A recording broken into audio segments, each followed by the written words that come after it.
Guys आज हम पत्थर से रास्ता बनाने आए हैं। बुरा भाई देख सकते हैं हमारे साथ, और हमारे कालू भाई परमार। हम आज पत्थर से रास्ता बनाएंगे। मैं पत्थर निकल रहा हूँ गाइस। ये जो पत्थर है कीमती है, आप देख सकते हो, समुंदर से निकला हुआ पत्थर है। देखिए सामने समुंदर है। ये पत्थर बहुत ही बेशकीमती पत्थर है, देख सकते हैं आप।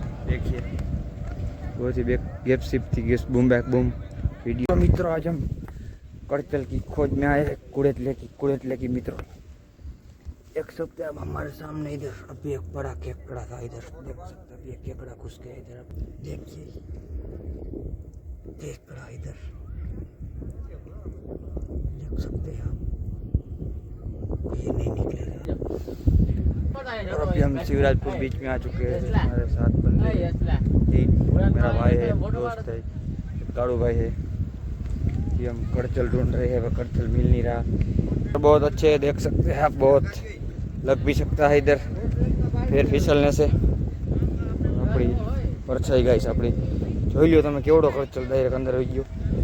તમે જ્યારે પગમાં આવી ગયા મિત્રો કડેટલા જોઈ લ્યો તમે આ બધું લોકેશન શિવરાજપુર બીચનું। જો ચાલુ કરી દે ફોટા પાડવાના મિત્રો।